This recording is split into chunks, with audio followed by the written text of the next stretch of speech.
Cada episodio es una batalla contra el olvido. Gracias por estar del lado de la memoria. Comencemos.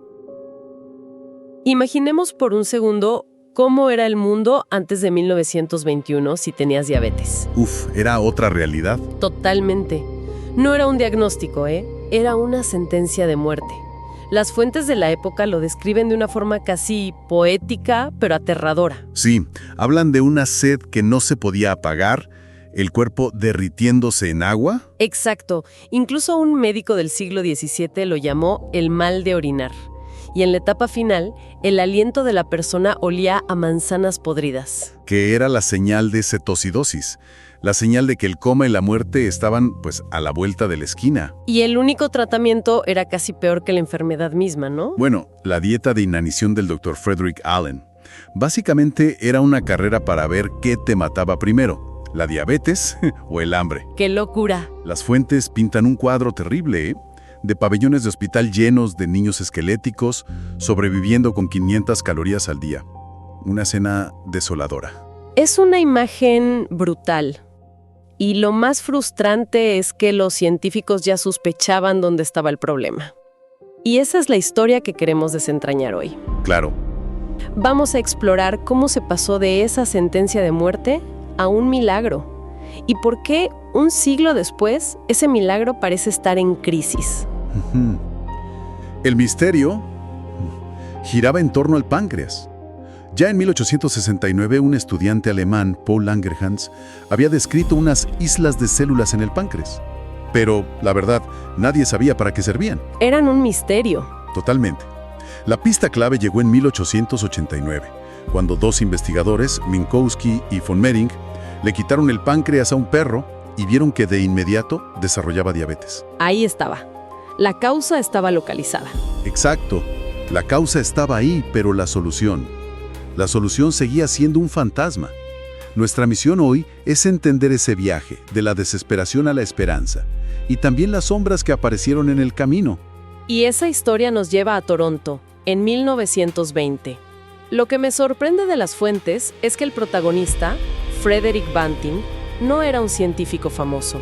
Era un cirujano que apenas llegaba a fin de mes. Era muy poco común, la verdad. La investigación de élite ya estaba bastante institucionalizada. Pero Banting tenía algo más. Tenía una obsesión. Y una noche no pudo dormir, ¿cierto? La noche del 30 de octubre de 1920. No podía dormir, se puso a leer un artículo sobre un caso de cálculos en el páncreas. Y de repente, a mitad de la noche, tuvo una idea. Una idea que anotó en su cuaderno. Una idea que, según citan, era bastante directa. Ligar los conductos pancreáticos del perro. ¿Cuál era la lógica detrás de eso? Suena un poco drástico. La lógica era brillante en su simpleza. El páncreas tiene dos funciones. Produce jugos digestivos que son muy potentes y tiene estas misteriosas islas que regulan el azúcar. Ajá. Si bloqueo los conductos de los jugos digestivos, esas células se van a autodestruir. Pero las islas quedarán intactas, y así podría obtener su secreción de forma pura. Entiendo. Con esa idea en mano, fue a ver a John MacLeod, que era un pez gordo de la Universidad de Toronto. Pero MacLeod no se lo compró de inmediato, ¿verdad? Para nada. Tenía sus dudas, y con razón. Las fuentes dicen que ya se había intentado crear un extracto del páncreas como 400 veces, y siempre había fallado. Claro, la idea de Banting le sonaba amateur, totalmente. Pero algo vio en su insistencia. Le dio un laboratorio que parecía, un cuarto de servicio. 10 perros y un asistente para el verano, Charles Best, un estudiante recién graduado. Básicamente inténtalo y a ver qué pasa. Justo eso. Y los primeros meses, por lo que entiendo, fueron un desastre. Un desastre total. Un infierno. De mayo a julio de 1921, el laboratorio era un caos. Los perros morían, los experimentos eran agotadores. Y lo peor es que cuando por fin consiguieron un extracto que bajaba el azúcar en los perros, era tan impuro que les provocaba fiebres, abscesos. Era tóxico, inútil para los humanos. Exacto. Estaban estancados en el mismo punto donde otros ya habían fracasado. O sea, no solo estaban fallando ellos, sino que además no eran los únicos que lo intentaban. Para nada. Y esto es clave para después. En Berlín, Georg Schilder casi lo logra años antes. En Nueva York, Israel Kleiner también estuvo muy cerca. Y, sobre todo, un fisiólogo rumano, Nicolae Paulescu, que de hecho ya había publicado resultados muy sólidos en agosto de 1921. ¡Wow! Entonces, si el equipo de Toronto estaba estancado con un caldo sucio e inútil, ¿cuál fue el punto de inflexión? ¿Qué cambió para que ellos sí tuvieran éxito? El punto de inflexión tiene nombre y apellido. James Collett, el bioquímico. Exacto. Un bioquímico muy talentoso que estaba de visita en el laboratorio de MacLeod. Al ver el estancamiento, MacLeod le dio a Collett una misión muy concreta. Toma este extracto crudo y purifícalo. Y él fue la pieza que faltaba. La habilidad de Collett como bioquímico fue lo que convirtió un veneno en una posible medicina. Él fue sin duda la pieza clave que faltaba. Y con ese extracto purificado en la mano, me imagino que la presión por probarlo en un humano era enorme. ¿Quién fue la primera persona en recibirlo? El primer paciente fue un niño de 14 años, Leonard Thompson. Las fuentes dicen que cuando llegó al hospital en Toronto, pesaba solo 29 kilos. Se estaba muriendo. 29 kilos. El 11 de enero de 1922 le inyectaron el primer extracto, el de Banting y Best, y fue un fracaso rotundo. No puede ser. Su azúcar apenas bajó y para colmo le salió un bulto doloroso donde lo inyectaron, un absceso. ¡Qué terrible! Después de tanto trabajo, de tanto esfuerzo, un fracaso. Me imagino la decepción en ese cuarto de hospital. Total. Pero no se rindieron. Collett se encerró en el laboratorio, trabajó día y noche, y en menos de 2 semanas, usando un método nuevo con alcohol, consiguió un extracto muchísimo más puro. Y le dieron a Leonard una segunda oportunidad. El 23 de enero, una segunda inyección. Y ahí sí funcionó. No es que funcionó, fue, y las fuentes lo describen así, un milagro. De un día para otro, el azúcar en la sangre de Leonard bajó a niveles casi normales. ¡Wow! La acetona, la que causaba el olor a manzanas, desapareció de su orina. El niño, que estaba postrado, empezó a tener energía, a ganar peso. Es increíble. El historiador Michael Bliss lo define como uno de los milagros genuinos de la medicina moderna. Leonard vivió 13 años más, y otra de las primeras pacientes, Elizabeth Hughes Gossett, vivió hasta los 73 años. Se puso más de 42,000 inyecciones en su vida. ¡Qué historia! Y la noticia, me imagino, corrió como la pólvora. A una velocidad impresionante. En mayo de 1922, MacLeod presentó los resultados en Washington y fue la primera vez que se usó la palabra insulina en público. Pero el gesto que realmente definió al espíritu de ese momento vino un poco después. Se refiere a la patente, ¿verdad? He leído que la vendieron por $1. Cuesta creerlo hoy en día. Es totalmente cierto. El 23 de enero de 1923, Banting, Best y Collett le vendieron la patente a la Universidad de Toronto por $1 simbólico, cada uno. $1. Y la frase de Banting se hizo leyenda. La insulina no me pertenece, le pertenece al mundo. La idea era que nadie se hiciera rico con esto, que fuera accesible para todos, un ideal que hoy parece de otra época. ¿Y cómo se logró que ese descubrimiento de un pequeño laboratorio en Canadá llegara al resto del mundo? Gracias a gente como August y Marie Krogh. Él era un Nobel danés y ella, una doctora que además tenía diabetes. Escucharon la noticia, viajaron a Toronto y consiguieron la licencia para producirla en los países nórdicos. Y ahí fundaron la empresa que hoy es Novo Nordisk. Exacto. Y en Estados Unidos, la farmacéutica Eli Lilly empezó la producción masiva. El milagro se estaba haciendo global. Este ideal de un regalo para el mundo es muy poderoso. Pero sabemos que detrás de escena, en el equipo, las cosas no eran tan nobles. Hablemos del Premio Nobel de 1923. Ahí es donde la historia se complica. El premio se lo dieron a Banting y a MacLeod. Pero dejaron fuera a Best y a Collett. Exacto. Dejaron fuera al asistente que estuvo con Banting desde el día 1 y al hombre que purificó la insulina y la hizo usable en humanos. ¿Y cómo reaccionaron? Me imagino que Banting no se quedó callado. Banting estalló de furia. Sentía que MacLeod se llevaba un crédito que no merecía solo por ser el jefe del laboratorio y que habían ignorado injustamente a Best. ¿Y qué hizo? Su reacción fue inmediata y muy pública. Anunció que compartiría el dinero de su premio con Best. Al verse expuesto, MacLeod hizo lo mismo y anunció que compartiría su parte con Collip. Vaya. O sea que ni el premio más importante del mundo pudo calmar los egos. Para nada. Y esto nos muestra una dinámica muy humana en la ciencia. La lucha por el ego y el reconocimiento a veces es tan intensa como la lucha por el descubrimiento, No se trataba solo de salvar vidas. sino de quién se llevaba la gloria. Justo. Y esa tensión, esa amargura, los acompañó por el resto de sus vidas. Y esa ni siquiera es la controversia más grande sobre el crédito, ¿verdad?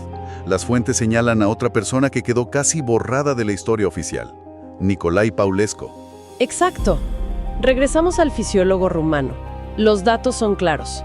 Paulescu publicó su investigación sobre un extracto que él llamó pancreína en agosto de 1921. O sea, meses antes que el equipo de Toronto. Meses antes. Había logrado normalizar el azúcar en sangre de perros diabéticos y lo publicó. Pero la pregunta clave es, ¿la gente de Toronto sabía del trabajo de Paulescu? Sí, lo sabían. De hecho, lo citan en su artículo más importante de 1922. Pero, y aquí está el problema, varios historiadores, como Ian Murray, sostienen que citaron su trabajo de forma incorrecta. ¿Cómo incorrecta? Como si Paulescu hubiera fallado para minimizar su logro y resaltar el propio. Por eso muchos defienden que Paulescu merece ser reconocido como codescubridor, como mínimo. Entonces, ¿por qué no se le ha dado más reconocimiento? Parece un caso bastante claro. Porque la historia de Paulescu tiene un lado muy oscuro.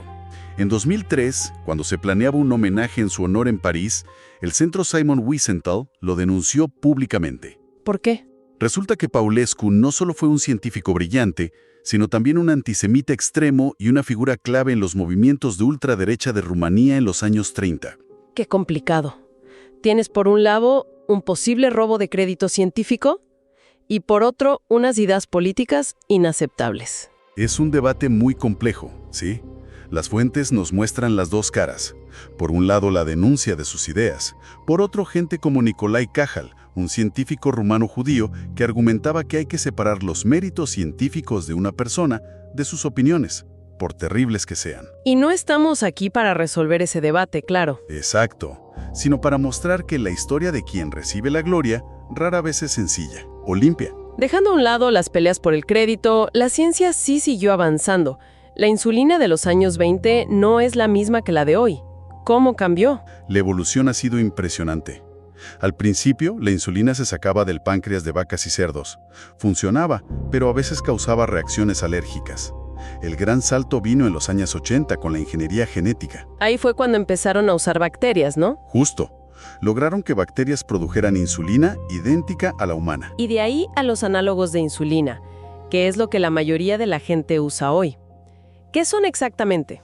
Básicamente, los científicos retocaron un poco la molécula de insulina para que actuara de formas distintas. Crearon insulinas de acción ultra rápida para el pico de azúcar después de comer y otras de acción prolongada, que duran 24 horas. Para imitar mejor a un páncreas sano. Esa es la idea, imitar lo mejor posible el trabajo de un páncreas sano. Toda esa tecnología suena increíble. Mejor control, menos alergias. Una vida casi normal. Pero toda esta innovación nos ha llevado a la paradoja más dolorosa y absurda de esta historia. El precio. Es el contraste más brutal. Pasamos de la patente de $1 a una realidad que es una pesadilla. Los datos son para no creerlos. Un frasco de Humalog, una insulina común, costaba $21 en 1999. $21. En 2019, ese mismo frasco costaba $332. Es un aumento de más del 1000%.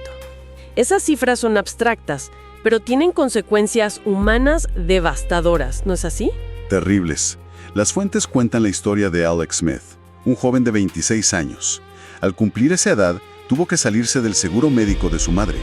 El suyo no le cubría el costo total, así que empezó a racionar su insulina. A ponerse menos de la que necesitaba. Exacto, para que le durara más. Un mes después, lo encontraron muerto en su apartamento. Murió de cetoacidosis, la misma causa de muerte que la gente antes de 1922. Exactamente. 100 años de avance científico borrados por un tema de costos. Es una historia que te parte el alma. Murió por no poder pagar un medicamento que fue creado con la idea de ser un regalo para el mundo. ¿Cómo es posible? ¿Cómo llegamos a este punto? ¿Qué explica que un medicamento descubierto hace un siglo cueste tanto? Las fuentes apuntan a una tormenta perfecta. Primero, un monopolio de facto. 3 compañías controlan el 90% del mercado mundial: Lilly, Novo Nordisk y Sanofi. Las mismas. Segundo, una práctica que llaman evergreening de patentes. Hacen cambios mínimos para extender la patente y bloquear a los genéricos. Y tercero, al menos en Estados Unidos, un sistema súper opaco de intermediarios que se benefician de que los precios de lista sean altísimos. Entonces, recapitulando, hemos viajado un siglo completo. De una enfermedad mortal a un milagro. De la idea de un cirujano insomne a una industria global. Sí. Y de un regalo para el mundo vendido por $1 a un producto tan caro que la gente muere porque no puede comprarlo. Si lo vemos en perspectiva, la historia de la insulina es un espejo perfecto de los dilemas de la medicina moderna. Nos muestra el poder increíble de la ciencia para transformar una enfermedad mortal en una condición crónica manejable. Pero también nos enseña las grietas del sistema. Las grietas de un sistema donde la innovación no siempre va de la mano del acceso. Es la gran contradicción.